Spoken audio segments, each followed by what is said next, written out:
The highest honor awarded by the South Carolina Athletic Trainers Association is the Fred W. Hoover Award of Excellence. This award honors members that have given unselfishly to the association and its membership for many years.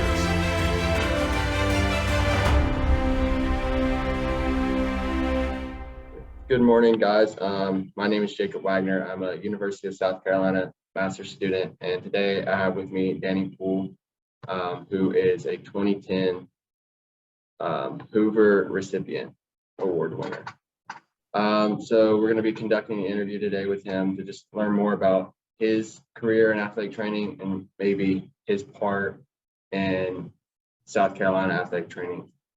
So going into the first question, we wanted to know kind of where you went to school and maybe what your college degree was and what your field of study was, and then how your career path led you to South Carolina. Okay.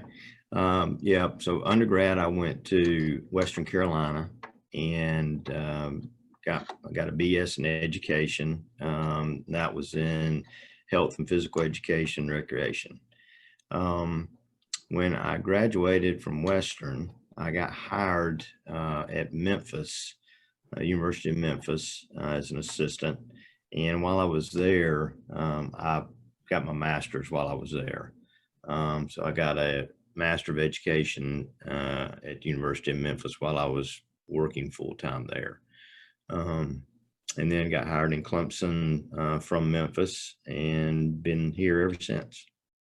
Awesome. So I know you said your bachelor's was like health education. Can you explain maybe the process of how, so was it in Memphis that you became an athletic trainer? No, I actually started being a student trainer in high school. And then I got scholarship to Western to be a student athletic trainer at Western. And then, of course, with that degree, I was able to get all of the prerequisites at that point in time that you had to have to take the certification exam. So throughout, my 4 years at Western, I was a, student trainer. Really, we didn't have a lot. I think it was maybe myself the first year or two, and then a couple more after that. So very young, profession at that point in time, and just not a lot of people involved with it. Awesome. Yeah, it's kind of crazy to see like how it's kind of grown, the field of athletic training, from like there being like no like program to now like going and have to get your master's now to become certified, because that's kind of the route that I'm going on. And it's just nice to like be able to talk to like you and like some other Hall of Famers about like y'all's experience and how y'all became certified. Just so different compared to now. It's kind of crazy. Yeah, and I think, back then, Jacob, there were basically two routes to certification. Back then, you had what was called an internship route, and then there were some curriculum schools that had just started. So, just really, new as far as being able to get a degree in athletic training. Most everybody went the internship route. And the biggest thing with that was, you had to log about 1,800 hours, and then there were certain courses, which was no problem in our health and physical education major, because we got, all the coursework was actually taught in that major at that point in time. And then what's funny really is that when I took my certification exam, I took it in July and did not get the results until the end of October. Oh, wow. Yeah.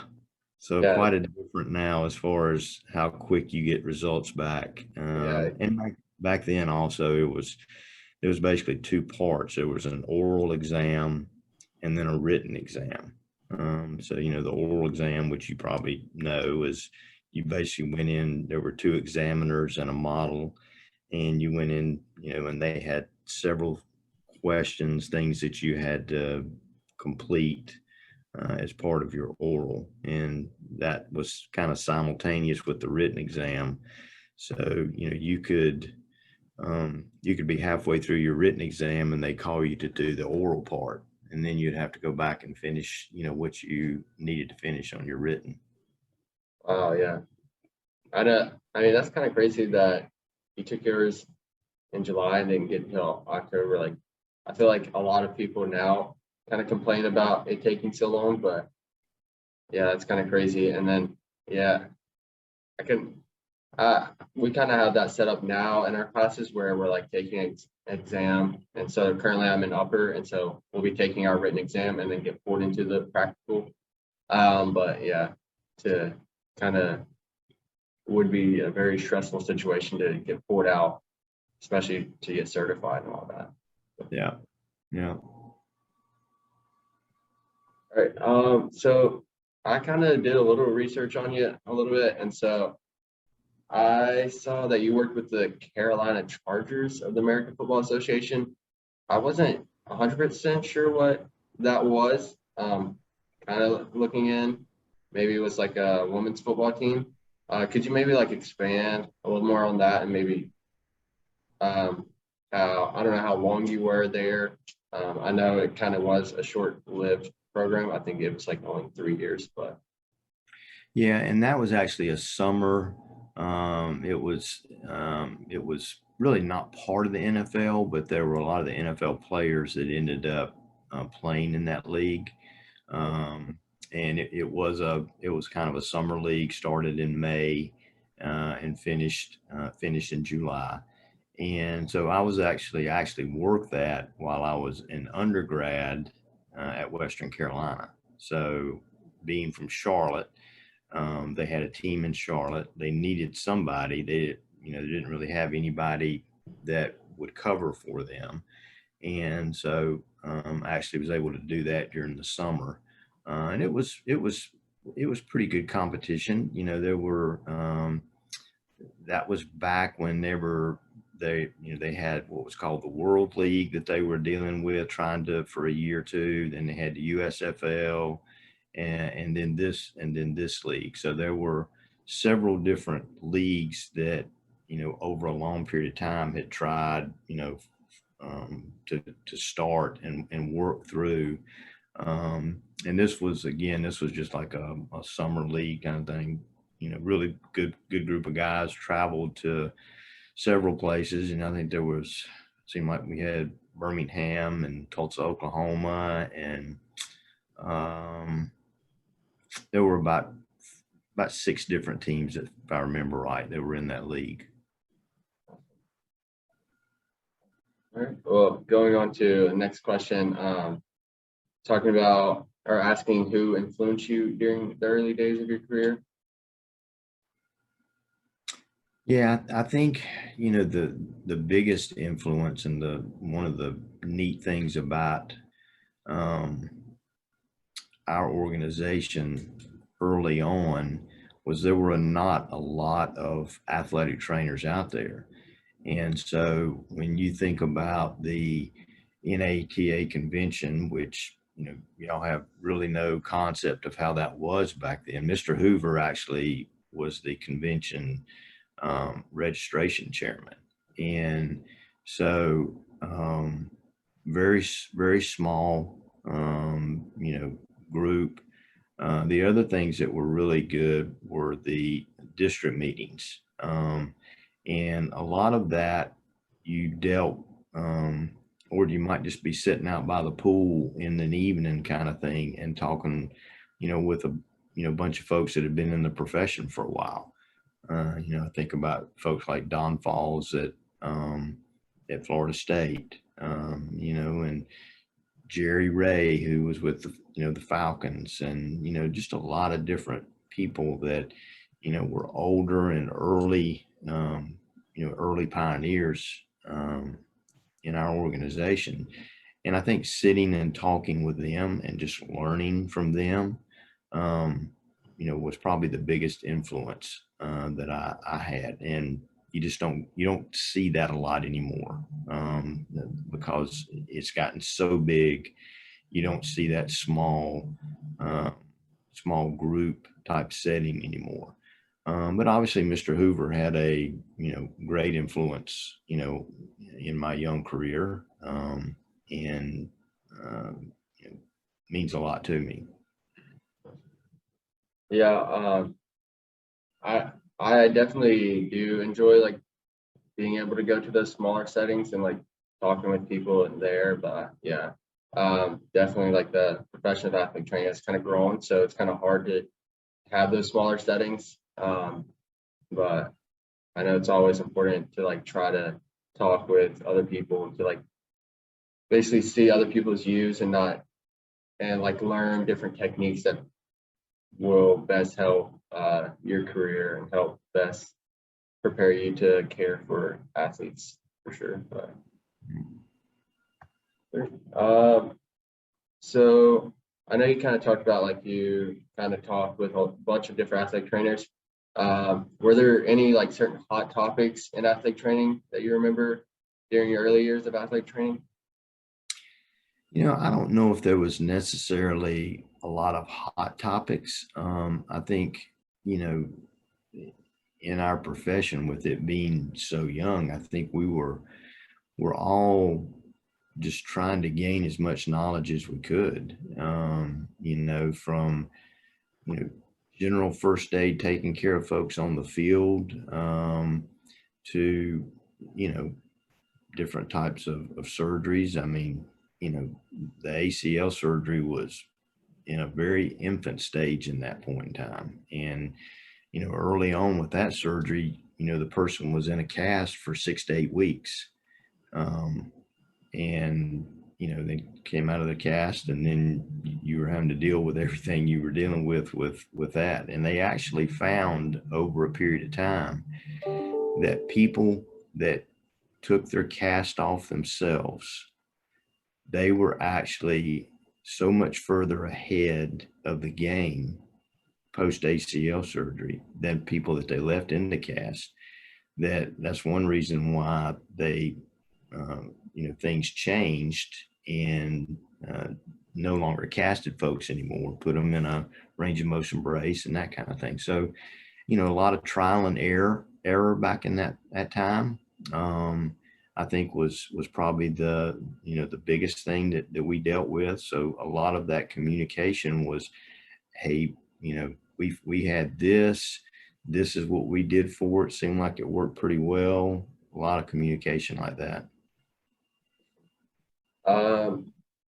Right. Kind of going into a next question.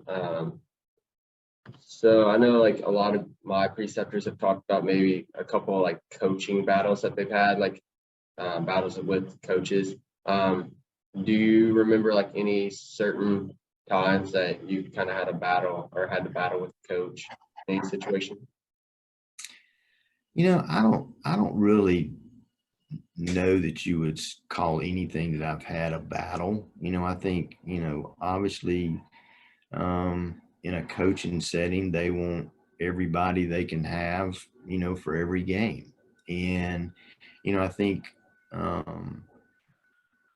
probably early on, there might have been some issues with, hey, look, you may not get this person Monday through Wednesday this week, but we've got a potential to get them back in practice Thursday and maybe be able to play Saturday, kind of thing. And so that was, that's a struggle with that point, I think was, but as far as a true, true problem, I can't think of really a true problem. And, we've had a lot of coaches that have been through Clemson, and I can't think of really any that would have been a true issue as far as that goes.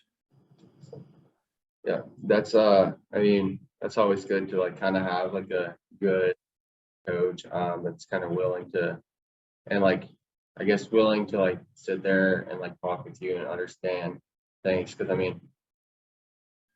I think, yeah, like you said, they just want as many people as they can to be ready to play. And so like maybe like how you talked about like talking to them, just saying, hey, okay, they might be out Monday through Wednesday, but hey, we'll try to get them back Thursday and get them back into the game. And I think that's definitely a good method to try to talk to coaches, because really they do want them to be able to try to play.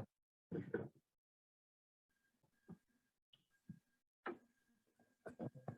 All right. So I know Clemson, y'all probably had like team positions and stuff. So with the team positions, were there like any of those that tried to like advocate for the profession of athletic training and were influential in the setup of SCADA that you worked with? Yeah, I would say, probably early on. I don't know as our team physician did a lot as far as the early stage of our organization, just from the standpoint of dealing with legislatures or that kind of thing.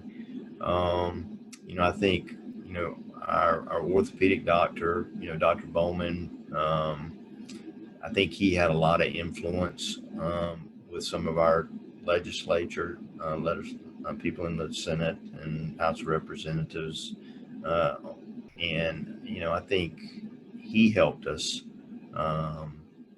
silent partner, if you will, kind of thing. I think he was a person that probably helped, more than anything from our standpoint. And so going kind of into more talking about like the first organized meeting for athletic trainers in South Carolina. I know you talked about like Fred Hoover being like a big person involved. Do you remember like any other individuals that seemed to like stick out and helping to set up that first organized meeting? Yeah, I think you gotta talk about people like Andy Clausen, that's at Citadel, Terry Lewis, who was at South Carolina, because we always tried to meet in Columbia, just because obviously that's in the middle of the state, easy for everybody to get in and out of, pretty quick. So I think Terry was involved a good bit. Those were kind of the Fred and Andy were probably the two big hitters as far as that goes. But you got to remember, I mean, our first meetings as a state organization, we maybe had 10 people at the meeting, and we met at a small hotel in Columbia, and so I think it's obviously it's grown to over 1,000 members now. When you look at the membership in the state from a DHEC standpoint, and but yeah, I think early on, Fred and Andy were probably two of the main characters in that. And so kind of during your time as like an athletic trainer in South Carolina, can you maybe talk about your involvement in SCADA? Yeah, I think, probably I've been the exhibits chairman for a long time, in the state, when we finally got to the point to where, we had grown so much and wanted to get exhibitors involved, in that part of it. And from an office standpoint, I was never involved as far as president or vice president or treasurer, that kind of thing. But again, I think everybody's everybody has kind of their role, and it seemed like a good role for me. And I think it took some time, but it did not take me away from family as much. Our just being a college athletic trainer, you lose some family time, and I did not want to do anything else that took away from that. So I never really was involved in from an office standpoint in state or national. In our Atlantic Coast Conference, I was, president of our Sports Medicine Association for about 8 years. But other than that, from the state standpoint, I think just the exhibitor chairman is really the only involvement that I've had, quote unquote, in the state. And so I know, again, Fred Hoover was a big part of kind of getting things founded and going in South Carolina. So I was wondering maybe who kind of brought up the idea of pursuing Legislation Law Act, and like who kind of was involved in helping to get that in place. Yeah, I think, probably the big thing is obviously that our national organization, started putting, word out there for the states to try to start working on state certification and that kind of thing. And, so I think from our standpoint, I think it was from Fred's role nationally to where he was at Clemson, and knowing that, would have to get some House of Representatives, senators within the state on board, to make this work. I think it was a right fit for him to be kind of leading us through that, because of, obviously, folks in those roles are going to be either a Clemson or a the Citadel or South Carolina, Wofford grad, that kind of thing. And so it always helps when someone from that school is able to, make some contacts there, as far as trying to help get the legislation through. And so I know you said you didn't serve like on any of SCADA cabinet at all, but I was wondering maybe how, if your time as like president of the ACC Sports Medicine Association, how maybe that could have impacted. I know, of course, ACC is outside just South Carolina, but maybe how that could have impacted South Carolina athletic training, and maybe just explain maybe your role in that position as well. Well, I think it goes back to, where you're at, and I think if you're at a, quote unquote, a Power 5 school now, you've probably got a little bit more voice than if you're at, Division 2, Division 3 school in the state. And so I think just because of being in that role, I think is an opportunity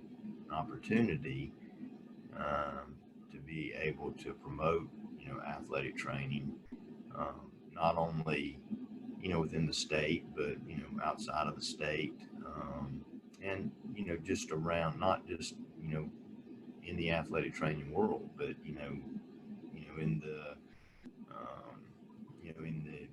the high school area, in the, legislative area, those kind of things. Anytime you can meet and talk with someone and, put athletic training out there on the,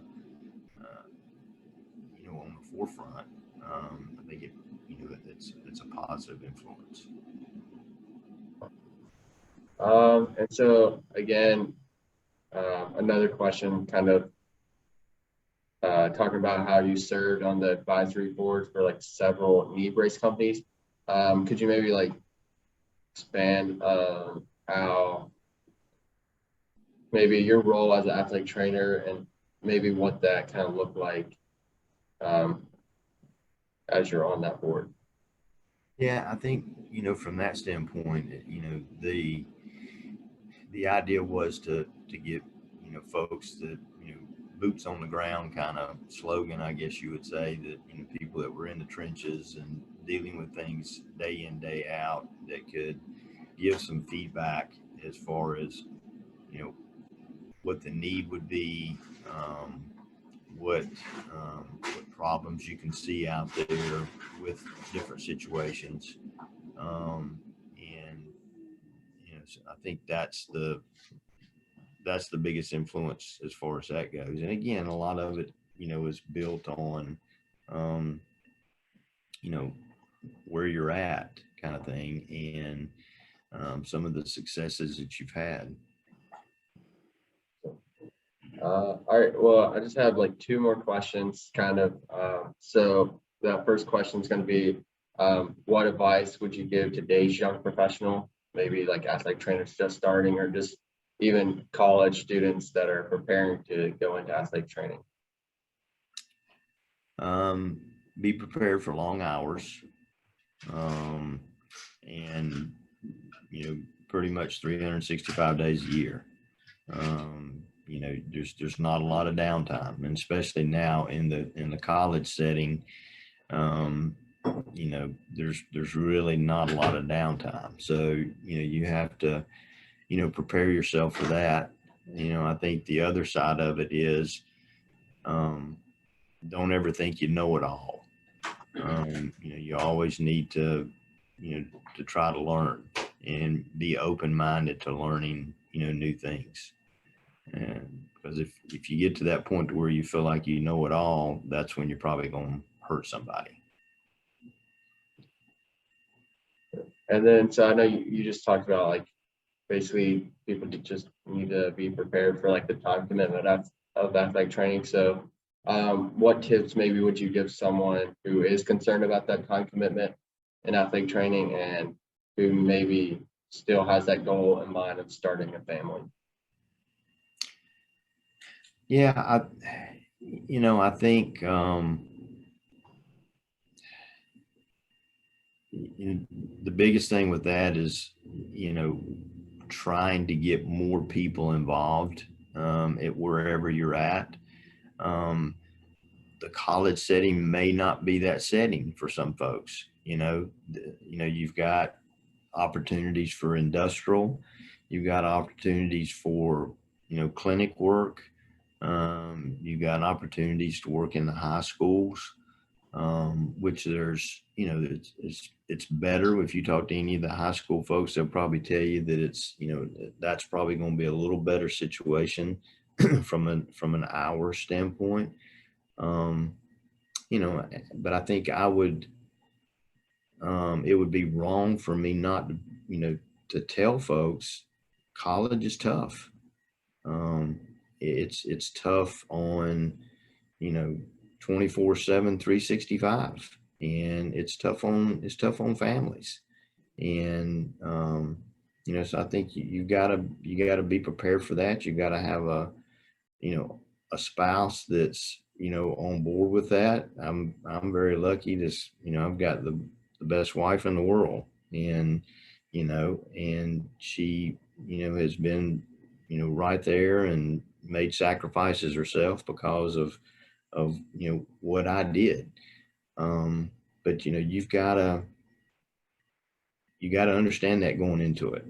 And if you don't understand that going into it, then it's going to be a culture shock for you. And that's probably why we've had a lot of athletic trainers that are in the college setting that has gotten out of the college setting after a short period of time, because of that one thing. Awesome. Well, thank you again for kind of coming and doing this interview for us. I know you are on vacation, so I appreciate you taking the time to just sit down for like short 30 minutes and just discussing some questions. But that's kind of the end of my questions. I don't know if you have any questions or anything like that. But if not, then that would kind of be the end of the interview. No, Jacob, I appreciate you taking the time. I know you've been busy too with class and that kind of thing, and just appreciate you taking time to, and from you all as a group of setting this up and interviewing folks, that kind of thing. I think it's great. It's going to be a great platform for our state, and hopefully it'll help somebody. Thank you.